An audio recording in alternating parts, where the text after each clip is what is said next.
What's up, everybody? Jack here, and I'm here with Rita. How you doing? Hello, hello. So, for any of you who are watching, I have been traveling, and I apologize because I know I have not been making very much YouTube content at all.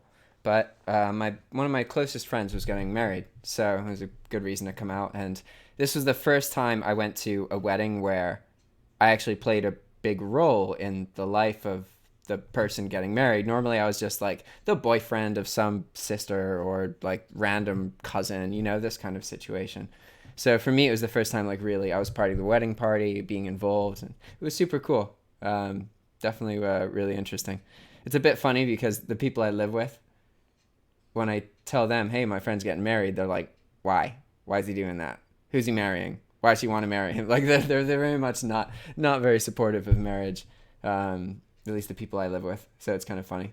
But this was actually a wedding I think they would have liked, which is kind of ironic because there wasn't too much like intense kind of religious stuff. It was mostly just Hasib and Kelly talking about their relationship, and it was all very like customized just to them, which was really nice. But it was also an opportunity for me to get back in touch with a lot of people who I was raised around. And one of the things I want to talk to you guys about is kind of the benefit of changing your environment and traveling and what this does to your headspace, because I find myself in a position right now where I can see very, very clearly exactly what I need to work on when I get back in Nicaragua. I feel very confident that I understand what my destiny for the next year is, what I need to work on.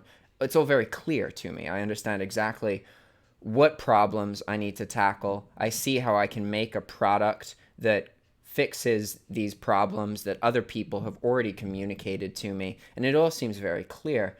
That the trouble with this kind of clarity is that we often aren't able to maintain this clarity. And this is something that happens to most people that I know, myself included. We go through these phases where we see things very clearly, but then these phases aren't how we normally are. They're not how we are on a daily basis, for sure.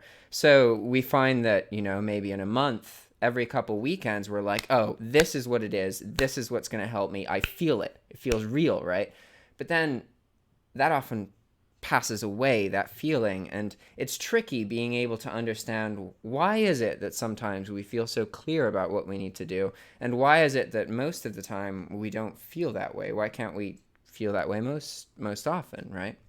And one of the things that really helps is taking yourself out of your current environment, putting yourself somewhere else, and then going back to the environment that you were in. This process, I think, is one of the most effective ways for you to regain some of that clarity, because what it does is it kind of forces a lot of introspection on like the differences between the different environments that you're in. And this gets some thought patterns rolling in your head that starts to think about your environment and what you like about it, maybe what you don't like about it. And this is really important because the clarity often comes from seeing what you want enough times and seeing how you are, that you know that making this change will give you the thing that you want. And you have to kind of witness it in other people's lives a couple times before you can really develop such a confidence that you're able to just do something knowing that it will work out. But maintaining that clarity is so important. And it's quite tricky because really, in order to be in that clear state where you can see everything that you need to do a lot in your life. That means you need to be getting good exercise. You need to be eating well. It means you need to have reasonable social fulfillment from the people around you. You need to have some level of respect for the people that you are a part of a community with. And this is the hardest part because we can change our habits relatively easy. We may struggle, but the reality is, I'm the only one stopping myself from not eating more, right? No one else is stopping me from that. Whereas when you're working with other people, it can be very tricky to actually find a situation where you're in an environment where all the parts that you need to develop are nurtured by the presence of these other people who you respect and admire. It's much more tricky to get yourself from a lifestyle where you feel quite lonely and you don't really know that many people and you're not really happy with where you are, it's quite tricky to get yourself from that point to a point where you're a member of a community and you feel like you contribute and people contribute to you and you feel like it's viable in the long run. In a sense, you have some stability from that. That is quite a hard gap to bridge. And the truth to being able to maintain this clarity all the time of seeing exactly what you need to do, and being confident and feeling like you really need to do this, having the energy, the motivation, this is all part of that clarity, right? The truth is that that is a reflection of the balance in your life. As long as you are creating a lot of these days where you're getting good social contact, you're eating properly, you're getting exercise, you're changing your environment a lot, this is going to guarantee that you are in this state of clarity more often than not. But like I said, it's quite hard to make all of those life changes, and especially to keep track of this clarity when you don't have it anymore. It's so easy to lose. That what you really have to focus on is just changing your environments regularly. You can forget about pretty much everything else. And as long as you focus on valuing a change in environment, meaning that even if you're just going to a friend's house for a weekend, you need to think of that as a very healthy and positive experience for you, particularly if this person's house is somewhere very different than yours, or if they're a very different person than you. Even if they are a bit draining, the reality is that you're going to be gone for a couple days and you're going to miss where you are. You're going to start to think about the things that maybe normally you take for granted. And these are the kind of patterns in our minds that you want to just kind of grow and keep growing. And like I said, the easiest way to do that is to change your environment whenever you can, but not in a permanent way, just in a way where you're not doing the exact same thing every day. You are exposing yourself to something different, something new. This is really, it kind of gets the materials, the raw materials together that combine and create ideas and creative thought and energy and the desire to pursue these ideas and energy, right? And that's something that I'm talking to you guys about because of my lifestyle. I've been shown this by being forced to travel every 90 days. Normally, I wouldn't have the diligence to be like, I'm going to travel every 90 days. But now, in order to stay in the country that I love legally, I have to travel every 90 days. And it's really shown me that, like, I love Nicaragua. I absolutely love it there. And one of the reasons I love it so much is because I've been away from it. And I've spent time back where I used to live. And this gives me time to really continue to appreciate why I feel that my life is so much better there.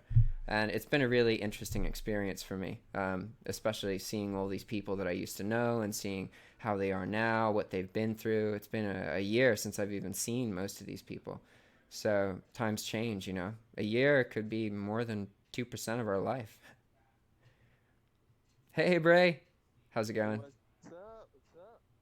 It's good to see you guys. All right. Who's on here? Rita, me, and you. And I actually have to look. I just finished giving like a quick update on what's going on. Now I got to look at the chat and see. Somebody wanted to ask some gift card questions, so they're probably here. So let me see what they have to say. And then I got like 15 more minutes, so this is going to be quick. But we have to reestablish what our goals and stuff are, because I have been in another country and traveling, and I know yours was to talk to 6 strangers, because that was like double of the previous one. But I lost track of everyone else's, and also what I was doing, basically. All right, so I'm going to say hello to Austin and Broing and Nasnoka. Thank you, guys. I recognize all your names.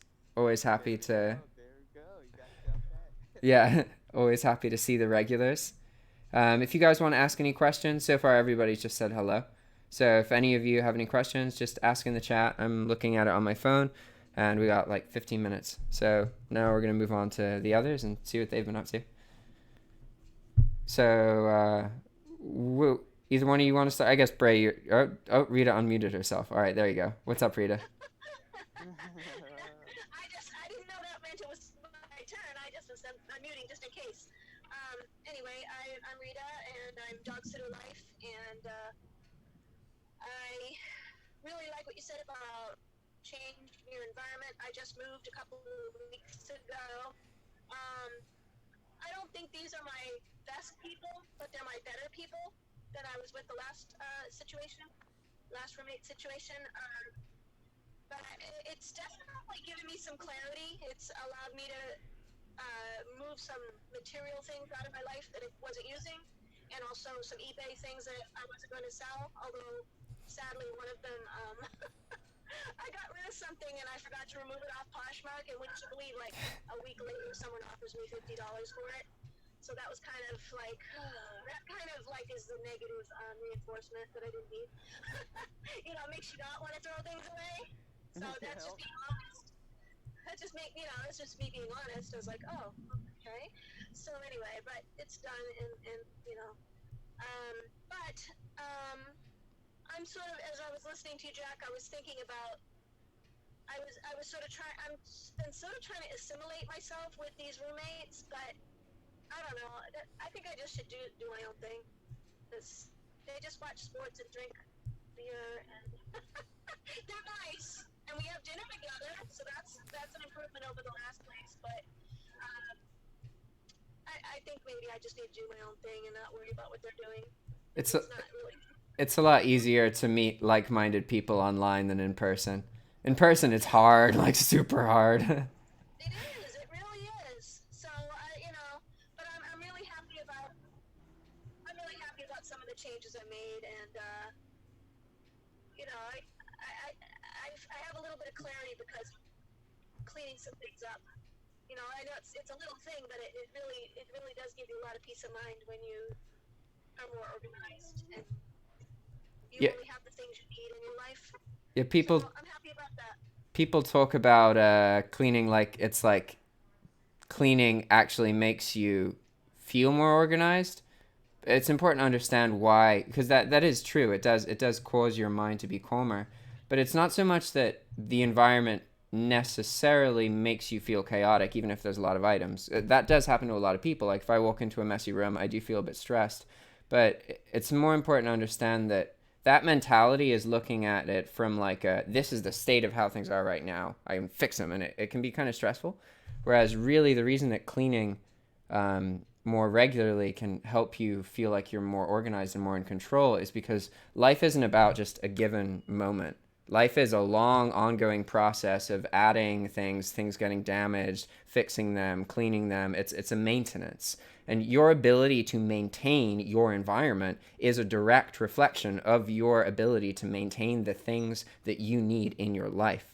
So that's not like there's literally some magic of just like a nice clean room. It's important to understand that that magic comes from that ability to maintain an environment. Because if you can maintain an environment, that means that you're anticipating the kinds of things that would cause clutter to form. And you've developed systems for all of these kinds of things in order to maintain that environment cleanly on a regular basis. And this approach is what makes everything else in life get fixed.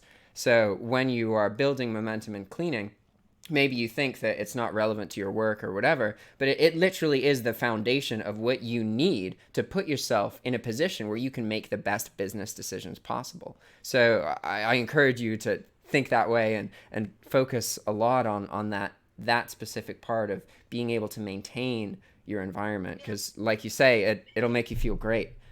Getting back to basics and staying with the basics that you need: the sleep, the food, and the good environment. You have to have that, or everything just goes. Even if you have some minor success, it can go away if you don't take care of the other things, the Yeah. basics. And to touch back on something you said earlier, you don't have to have a perfect situation. You just have to have a situation that's better than what you had before. Because I don't know about other people, but for me, like, if I started out at about a year of like how safe and secure and good my home environment was, every time it went up to like here, I was like, holy crap, this is so much better. It's like triple as good as what I had before. But then if you look at here, and this is like the neutral line where anything under it's abuse, I mean, yeah, relatively, it was better than before, but really what matters isn't how it is right now. It's what you were through before, what you had access to, what you're doing now, and what you want to be doing. So just like you said, it's all relative. Good, good. All right, I'm finished. 'Cause we don't have much time. Yeah, we got 9 more minutes. What's up, Ray? Yeah, Okay. I'll let Bray. Okay. So, I have my little, this is Braylon, first of all, and I have a YouTube channel called Just the Average Guy, and just recently been studying my stocks. I've been doing some pretty bad trades, and I figured out I had my screen way too cluttered up and stuff, and hopefully I got it nice and down packed, and hopefully do some really good trading next week. And nothing's really much is going on with me. I've just been working. My job is eventually gonna be closing down in March, so I'm hoping to be a full-time trader You got like before that. 6 months then. Yeah, yeah, That's a decent amount of time. exactly. And And if that anything, I can get another job. and so with the trading, you touched on something that I think is worth bringing up, where like you don't necessarily have to know how things are going to work out. What matters is that you can identify two or three things that you at least think you're doing wrong, or you're not doing as well as you could be. Like you just mentioned, you had too many things on your screen. So I'm assuming this meant that it made it hard to tell the value of each thing because there were too many things to compare it to. How do you know what's relative, right? Again, to touch Exactly on right. what we were talking about earlier. But that gets back into the clarity, because when you have that clear feeling of what you're trying to work on, it's like what the rungs in the ladder are. You can see the next ones and you just need to grab them. You don't have to know where your ladder's going exactly. As long as you're on it and you're identifying the next steps, you can keep moving. And really, that act of continuously moving, that really is what's valuable, because for me at least, the transition from an employed life to a self-employed life was a very mental thing. And one of the things that I've come to understand about this difference is that when I was when I was employed, I was kind of expecting that things would play out a certain way, and usually you're able to predict like kind of exactly how your day goes and that kind of thing. And like for example, going to college and getting a degree, you can kind of predict that as long as you don't stop, you're going to get a degree in about 4 years, maybe 5 years if something comes up, right? It gives you this certainty. Whereas with self-employment, we don't really have that luxury. You don't necessarily Yeah. know. And me personally, all of the staples that I have in my life now, right? Because I have multiple income streams. I've changed the country that I live in. There's a lot of big changes that put me in a position where even if one big thing I'm doing fails, I'm still okay because of all the other income streams. I'm not rich, not really wealthy, but I have enough stability to be okay almost irregardless to what happens to me. And one of the reasons that change has happened is because I've come to understand that most of the things I expect to work out and happen don't actually work out. Like I thought I would be owning a bunch of drop shipping stores and doing money that way, but life presented me with a bigger opportunity that was a closer lifestyle to what I actually wanted. And that's kind of the trick about it, is that you have to be able to know what those next steps are and keep going. Because the reality is, you can think that you working your ass off every day to make one thing happen. You can think that that's going to happen. And maybe it will if you're lucky. But chances are, more realistically, something else is going to happen because of your efforts to try and make that thing happen, which is going to put you in a position where you have to decide, do you want what you planned on, or do you want something even better? And that's kind of tricky, because sometimes we feel like, oh, we got to go with what we were doing. But in my case, if I kept doing dropshipping stuff, I would always be battling this part inside me that didn't want to spread that information and wasn't that interested in it anymore. because I didn't feel that it was an honest opportunity for most people who were interested in it because of how stressful and unstable it is, right? So I could have kept trying to make that work and eventually, even if I was making money from it, I wouldn't have been generating any fulfillment or any happiness, right? And so it's quite interesting how, despite the fact that a dropshipping course and a dropshipping YouTube channel is what enabled me to become a self-employed person and really cross into that separate reality, continuing it is something that could cause me to lose this life, right? And so you have to be very open-minded to the momentum that you develop. And it's really more about developing momentum than it is about knowing exactly where you're going. You just have to kind of have a general idea. What you have to have a clear picture of is what tasks improve your future. What tasks can you do today that will make your tomorrow better, or your next week better, or your next year better? These are the things you have to know completely and inside out, and just do them, do them, do them, do them, do them. You don't have to keep track of the bigger picture. And the reality is, if you try to, you're probably going to get lost.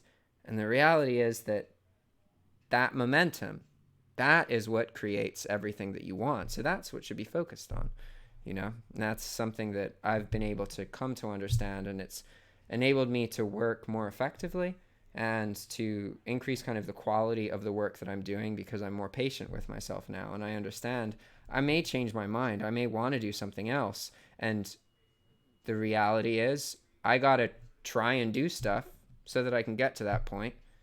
If I'm not trying, if I'm not moving, it's never going to happen.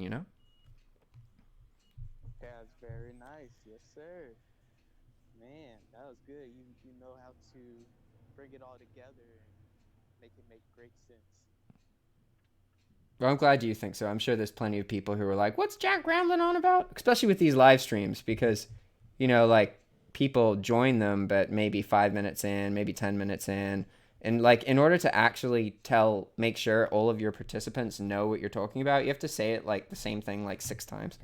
It's, Yeah, it's kind of weird unless they get unlazy and rewind it back. yeah. But then that's the thing, is that by making it easier for the live stream people, then you make it a little bit harder for most of the people who haven't watched the video yet and will watch it later in history. In a year, there's going to be an amount of people who are listening to us speak right now, right? Like me saying this, someone is hearing this now that is months in the future, in some random country, that kind of thing, even though we're talking about it right now. It's kind of weird. It's like psychological time travel, right? Because we can speak to somebody, we can have a message from them from the past, right? But they can't speak to us. They can just listen. That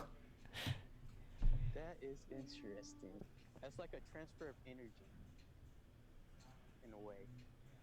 You can put your thoughts and energy into a book, and that book can change millions and millions of lives. It's Yeah. like that energy of him, that person writing it down or planning it out, and it's like everything It's a is catalyst. energy. Yeah, interesting. So, Bray, let's chat I got to leave pretty soon. Okay. But let's talk about your people interactions. Did you talk to some strangers? Yeah, yeah. So we set the goal on Friday, and by that Sunday, I hit the goal. Nice. I went to another city, and I just kept talking to random people, figuring out different places. And someone actually gave me a really good place to go. It was a black sand beach, and I never even knew there was such a thing. I've heard about that, but I've never been to one. Yeah, it's crazy. It's out there in Shelter Cove, California, and I decided to go out there and explore it, and it's beautiful. It is beautiful. So that's where talking to random people can sometimes take you. It can take you on a whole nother journey that you didn't even know. 1 second.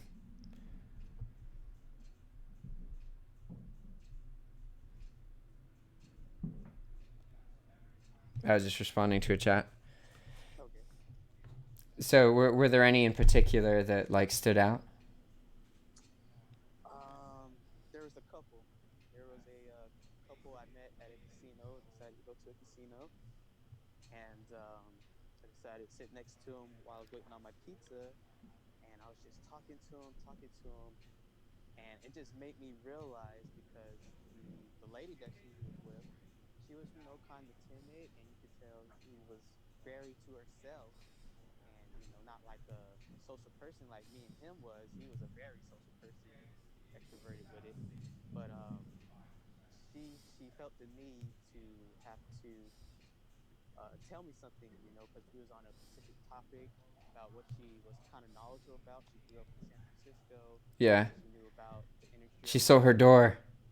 Yeah, yeah. So she started pouring out this, and she's like, "I really want to tell you this." And then after she got done telling me the information, she was like, yes, that felt good. I felt good that I got to tell you that, and it just feels like there's so many people that just wants to get something out, just tell somebody. I went to go talk to somebody at the gym while I was working out, and he just had to get out that he wasn't quite happy that his wife wasn't there working out with him and stuff. But it's just so funny that I think people feel better once they get it out, get that energy out to the world, say it to somebody. Yeah, that touches back into the community thing. And that's something that I've observed a lot in this trip is that most interactions between multiple people, say that there's 3 or 4 people in a conversation, most of the individuals aren't really listening to what the other people are saying. What they're doing is they're kind of listening, but then they're waiting. Okay, how can I say something relevant? How can I say something impressive? How can I say something that makes people like me? How can I say like it's all about finding a moment to pitch in and to say something. And unfortunately, the reality is that for everybody to really get the most out of these conversations, you have to kind of listen to people and not think, what can I say right now? But that's a bit dependent on the scenario because in like your case, this is, maybe you guys will never interact again. So that's a bit different, whereas in common conversation between like friends and that kind of thing, it's a completely different dynamic. True, true. You'll just go to like a like a default, if once you get comfortable doing something over and over again, say it's talking to your friends or working at a job, you can tell when someone's new at the job and they start to get comfortable, then you really start seeing them coming alive and their personality. Yeah. So before I end it, we got to determine what we're going to work on for next time. And so the next call is going to be at normal time. I didn't do the call this week because I was literally at a rehearsal dinner, and last week I was in an airplane. So I'm returning to Managua tomorrow. So I'm going to be back really soon. So the calls, for those of you guys listening, meet every Friday, and it's just like this. It's a live stream. Anybody can join. If you want to get the link to join the Zoom call, you have to join the Discord group. Okay? If you look in the description of this or a bunch of my other YouTube videos, you can find a link to a Discord chat. When you join the Discord chat, you're going to be part of this chat group. And then you guys can speak to each other. Sometimes I participate as well, depending. And this is where I communicate to everybody what is happening. Okay, so usually what I'm trying to get to happen is to have a group that meets and it's about accountability. So we'll share what we've been working on, and the idea is that you communicate something that you need a little bit of social pressure to accomplish that's going to push you a little bit, because the reality is you probably have a lot of thoughts in your head about things you want to work on, stuff you think it would be nice to do, but the chance of you interacting and making those things happen isn't super likely because right now they're just generic thoughts. They're just the kind of spawns of action. Whereas once you communicate these things to another person, once you say, "Hey, this is something that's going to make my life better and I'm going to do it," then the chance of you actually doing that action goes up a whole bunch. And so that's the purpose of this group. That's what any of you listening should use this group for. It's a way for you to get this free accountability. Okay? So, Bray and Rita, let's start with Bray because he's already audioing. What should I ask you next week? Ask me, have I got my 5 items listed on my cart? Okay. Bray is gonna list 5 items on Mercari. Okay. Any like parameters about that, or just 5 items? Anything? Nope, Okay. just 5 items. Get them listed. I'm gonna hit up the Craigslist free section and see I can find some items and get them posted. Nice, dope. Rita? I'm still working through. I'm trying to use Suzanne A. Wells for Fulfillment. eBay. Huh? Yeah, no. Fulfillment. She actually has no. She has a listing service, this virtual assistant listing service, and I did send in my 20, but there's some problems that I'm not doing it quite right. So I'm just gonna try to work through that this week. It's not really We have to make it more specific. inspiring, but it's my life. So, when you say work through that, Like, what do you mean? I've got to get these them into them in a format that they can use and do their part so that I can get the things listed. Okay. So it's the same 20 listings from before. I got very busy with my other business, and I'm just not. It's not going very fast, and I sent them in, but they weren't right, and I don't want to go into all the details, but they weren't quite right, and so I've got to make them right. So it could be. A specific way I want you to do it. So you want to say Rita's going to list 20 items successfully with the listing service. Is that viable?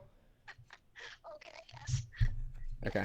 Sure. It's important that we make sure that we clearly understand exactly what we're working on and what we're doing, because if you can't state a specific task that you need to work on, then you're probably not going to that means that your understanding of what you want to work on isn't very clear, or you pushed it aside a lot. So it's a really good mechanism to enable you to keep track of these things and then accomplish them. If I say I'm working through, that could take years. Yeah. Yeah, I get you. You're gonna turn that year into a week. Yeah. Exactly. Okay. And then so my thing is that the Udemy course about living in Nicaragua will be published. I won't have the promotional video done, but there's a couple things I can do like over time after I publish it. It's not as important. Right now I need to make sure the course is available, and almost all the main pieces of it are available. I just need to like record a couple more videos like showing literally what I'm talking about. For example, like finding ATMs. I could just talk about that in this kind of video, or I could literally just show what ATMs look like in Nicaragua. And that's one of the things I'm trying to do a lot in this course, is try and like, I'm teaching people concepts, but whenever possible I want to literally just show them, because the whole like kind of opportunity of the course is the fact that so many Americans have tons of misconceptions about Nicaragua. For example, like they don't think there's internet there, they don't think there's supermarkets there. So by me just making a video where I'm like, here is supermarket, and I just show them the supermarket, it fights and counters those contradictions and becomes like a business opportunity without me having to really do much aside from record 5 minutes of video at a location. That's like a way more effective way to communicate a point than trying to like write an essay convincing them that how they think isn't right. You know what I mean? Like I can just do things that show them that, it's different. So my thing is to have the course be published by the Friday that we meet next. All right, there we go. Is that coming Friday? Is that the 1 second, Rita. Your audio is hard to. It's loud, but like really low quality. I just heard Would that be the the 11th? 11th. Let's see. Yeah, on the 11th. Yep. Okay. I'm excited. Yeah, I can't wait to see your course. Yeah, and one of the last things I need to add to the course is like what to expect when you arrive in the airport. So I need to show videos like, this is the area you're going to arrive in because there's only one airport here. It's going to look like this. That's going to happen there. So then they can feel confident, instead of just talking about it in a video. I can be like, you're going to get out of that door and then you're going to go over here and they're going to ask you about this and all these things. That's good. So how many, is this going to be like your second course on Udemy? Oh, no, I've done this is my 6th Udemy course, something like that. Successful wise, I've only made one course, but I have other courses. I really like the YouTuber course and the software course, um, but they don't earn very much. And then the free courses are just bad. They're not good at all. Okay, okay. Gotta start somewhere. Yeah. So I do want to fix that at some point, but right now it's not a priority. So, okay, we've communicated what our goals are, yada, yada. Now I need to look at the chat because there's some questions I said I would answer.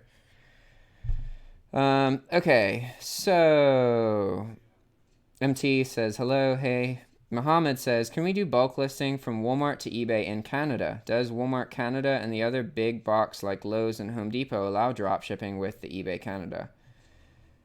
So it really it depends. If you want to figure out if a source allows drop shipping, you need to send a message to their customer service asking, and also look at their terms of use. You just go to the website and look at it. And keep in mind, this is going to tell you what their policy is, but it's not necessarily going to tell you if you can or can't use them. So you go to the Walmart Canada website, you look at it, you find that information, and then you can try using it on a site that, you know, would allow you to get Canadian sales like eBay Canada, right? But you can just find this information. Just go to the websites and look, and then send messages to their customer service agents. You can ask their customer service agents like almost anything, because in most situations the chat is like, you can use an anonymous chat, so you can just make a guest account or not log in, try and send their customer service an instant chat message, and then just ask things and ask the same question to like 3 or 4 different people, and see what they respond with, because it's pretty common for platforms to not have effective training of all their employees. So even if something isn't supposed to be allowed, sometimes you can get it to happen anyway. That's something that a lot of dropshippers will honestly abuse, to be honest, but it's always an option.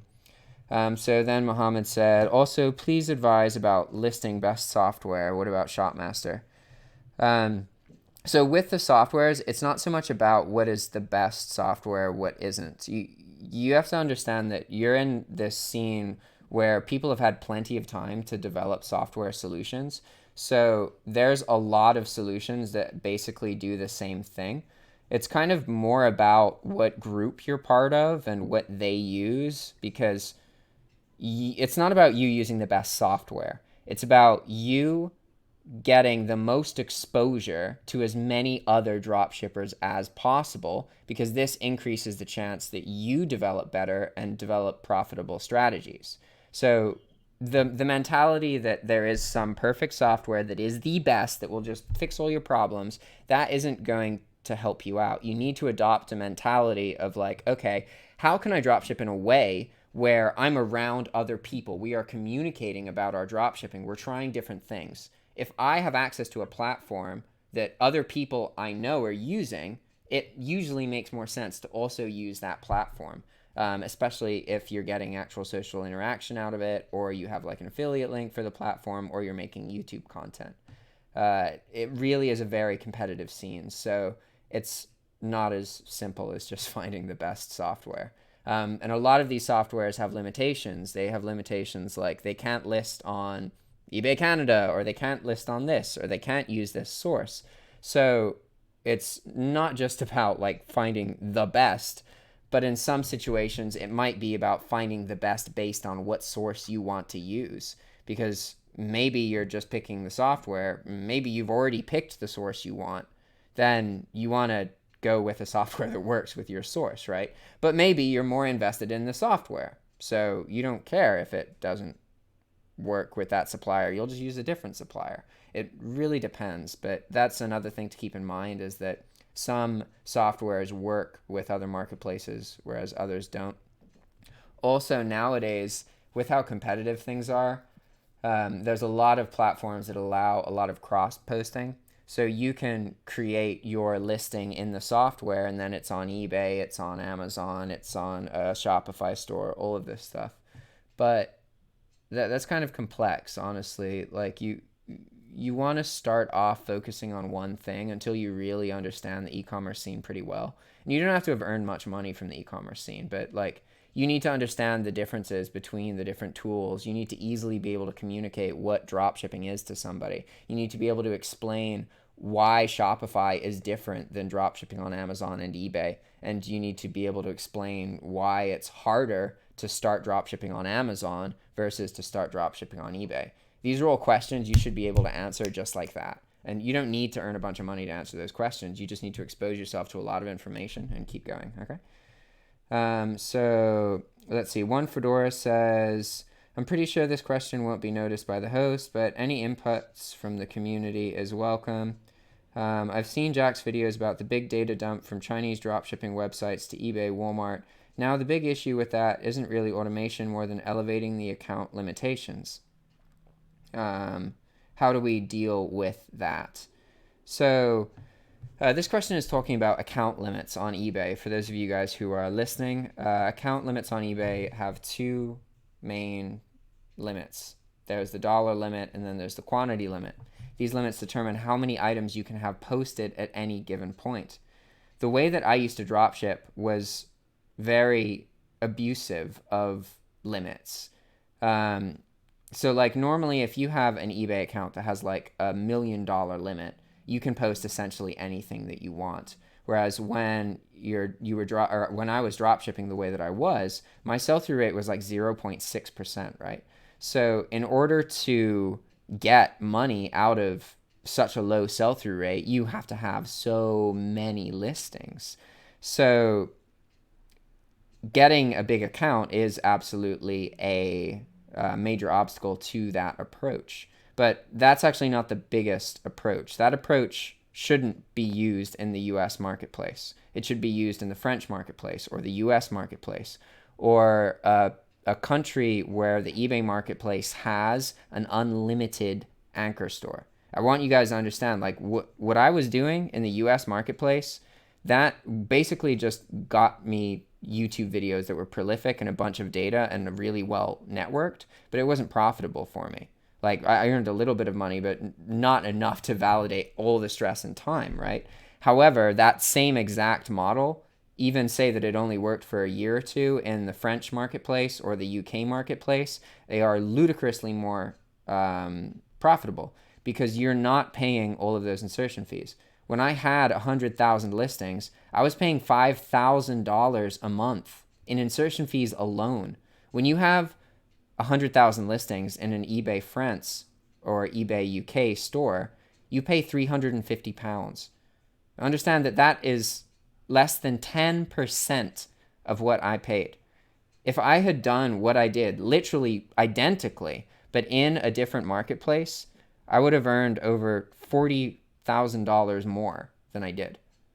So what I was doing was not viable in eBay US. It was viable for me because I just wanted to like deal with my life and change things and make YouTube videos and get to know people. And that experience allowed me to have the understanding necessary to do all that stuff.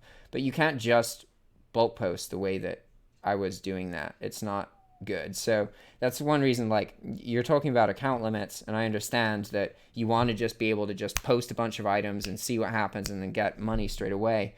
But if account limits are your major problem, you don't have enough experience to do that properly. Like, you have to understand that maybe for your account, you're finding that account limits are too low, but you can buy accounts that have big limits. They get suspended, you use a service to unsuspend them, and then you keep going. You can also find accounts that were created before 2004, which have unlimited listings. They don't have these account limits because they're grandfathered from the old eBay community. So you can literally find somebody who had an eBay account, doesn't use it, created it before 2004. Maybe you think that that's hard to do. There's tons of people who've made eBay accounts. Millions and millions and millions of people. These accounts are literally just sitting, not being used. All you have to do is find one person who will sell it to you, right? It's completely doable. There's a lot of different options. You can also grow your own stealth accounts. In order to do this, you have to completely understand what a digital footprint is. You also have to really understand how a tool like multi-login app works. You have lots of different options that can allow you to work around the account limit thing. So make sure that you're exploring all these options, because if you think that that's the major problem, that probably indicates that you're only working with one account, and you're newer to it because you haven't built your eBay account to be big enough where you're able to bulk list in a way that you would like. So just be careful, okay? Because bulk listing is generally quite risky. It absolutely is risky. That's why I was able to do it and people would watch my videos, because I was doing things that other people wanted to try but were too scared of the bills to try. So, I was doing them, and people were really grateful that I was doing that, at least most of them. Most people kind of understood that I was just experimenting. I wasn't trying to convince anybody of anything, really. But, c'est la vie. Okay. Next we have... That's it. Okay, awesome. Cool. But wait, someone was asking something about a gift card. gift cards. Yeah. So I guess I'll talk a little bit about acquiring gift cards real quick, just in case you're listening. So if you are trying to acquire gift cards, statistically, you're probably a drop shipper. For these people who sell gift cards, drop shippers account for like 80% or more of their business. Okay. So you're probably drop shipping if you're trying to get gift cards. Or maybe you're interested in arbitrage and you want to do a drop shipping gift card business, but that's less likely. More likely, you're a drop shipper, okay? You need to understand this because there's a whole industry of drop shippers. There's demand for these gift cards. And gift cards represent an opportunity to scam someone and F them over, because you can buy gift cards, they don't work, you never hear from the person again. That's a reality, okay? So your experience purchasing gift cards is going to be very different depending on if you are based in the United States or you are based overseas. If you are in a non-US country, then you're going to have much more problems paying for gift cards. That's inevitable. And there are going to be situations where you want to get cryptocurrency and trade these for gift cards. That's typically the most reliable way to acquire gift cards from somewhere that isn't in the US. However, you have to understand that these relationships are with random people on the internet. You can't do anything to prevent that you try and purchase $100 worth of gift cards or $1,000 worth of gift cards, and one day someone just walks out with them. That isn't just something that happens to people. That is something that is going to happen to you at some point. And it's all part of the margins. You have to understand that, yes, it's true. Anybody in the world could use cryptocurrency, buy it off Paxful, get it on Paxful, trade it for gift cards, and get them between 20 and 30% off their face value. But it's also important to understand that there is a very high chance that all of the gift cards priced that high are fraudulent. So you are buying stolen fraud gift cards if you purchase a gift card that's between like 10 and 20% off its face value. That's not just some good deal. That's literally somebody doing crime, laundering it, anonymizing it, and selling it to you. That's real. So you have to be careful, especially as an international person, because they can just bounce with this money and it doesn't matter. So people will sell you these gift cards knowing you're a drop shipper, because again, who's most interested in gift cards? It's drop shippers. There's a huge demand for these gift cards, especially people overseas, right? So they're going to know that you're going to want more and that you're going to have a business, right? So they can sell you these gift cards and wait for you to get comfortable, right? Wait for you to make a really big order, make that order, and then they bounce. That's part of it, okay? So understand that, like, you can use these gift cards, but one, if you get them for a steep discount, you are contributing to crime. Like, not even like, oh, no, that only happens sometimes. If you are buying gift cards and they're more than 20% off their face value, honestly, even if they're like more than 10, that's kind of sketchy. If they're more than 20% off their face value, you can be confident that they are stolen cards. Somebody has bought somebody's credit card information, or they've tricked some grandmother into giving her their credit cards because they've told her that their kids are dying or something like that. There's tons of these scams.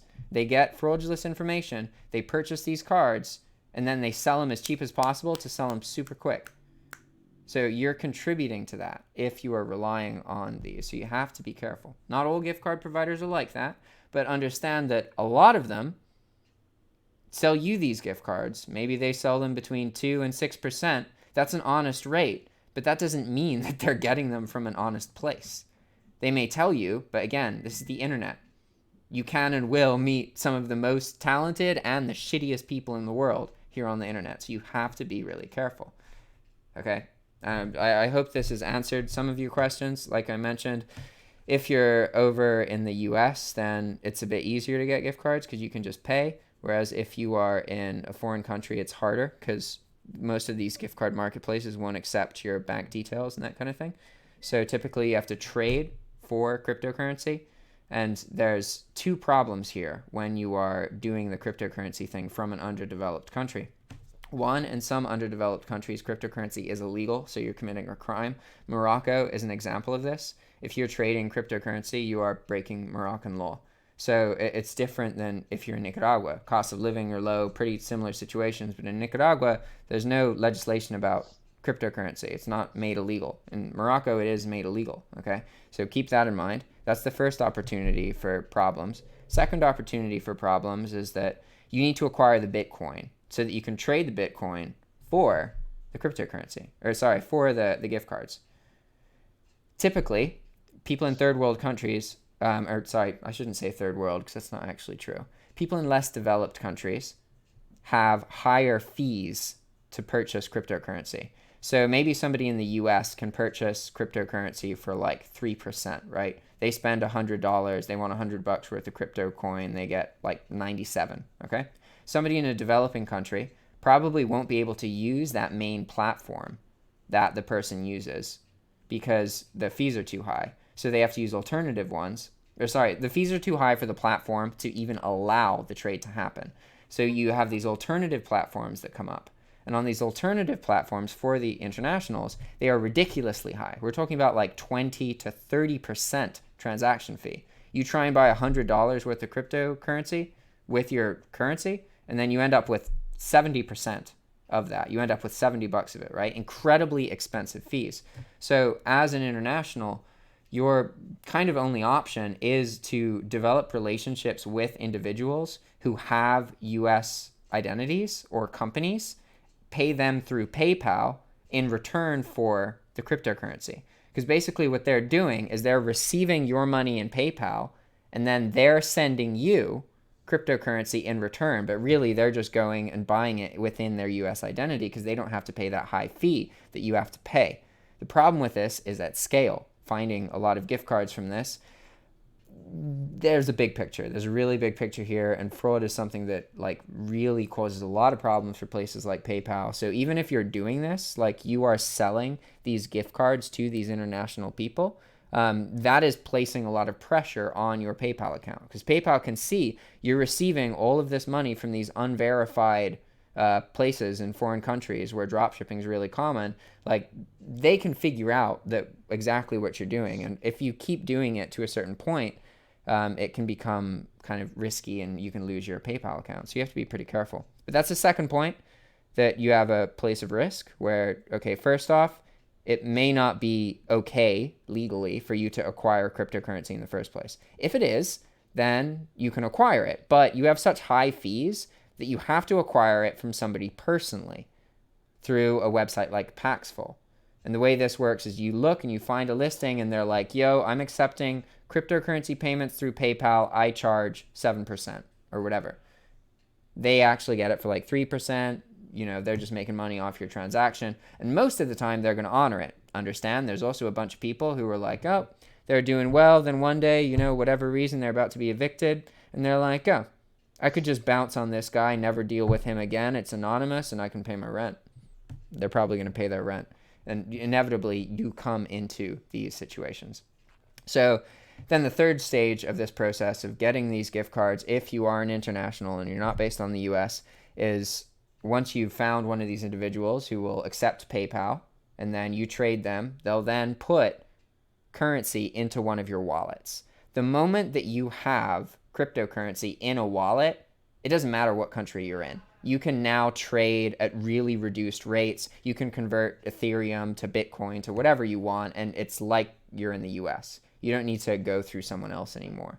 The part that you need to do that is just for the purchasing part of converting your currency to Bitcoin or Litecoin or Ethereum or whatever it is you're using. So then after that, then you trade the coin directly for gift cards.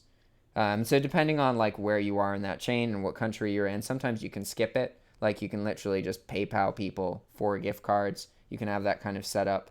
But typically, if you want to get these better rates, then people would take a more roundabout approach because then you're cutting out all the middle people. And I think, okay, that should have answered all the questions about. Oh, then that should be answered. Yeah, I hope so. About gift cards. And the guy's probably not even there anymore, but maybe he'll see it at some point. Anyway, do you guys want to say anything before I end? Nope, nope. I just hope people out there keep reading, man. Just keep reading. Every time I try to tell somebody, hey, man, you should read some book, they look at me crazy. They look at me like, So, oh, what book should they read? Tell us a book. oh man, one book definitely for sure would be the Compound Effect The Compound Effect. by Darren Hardy. That was Okay. a good book. And what me and B was talking about the other day was the Secrets of a Millionaire Mind. Okay. And I posted a link of that YouTube video where it's an audiobook into the Discord chat if anybody wants to check it out.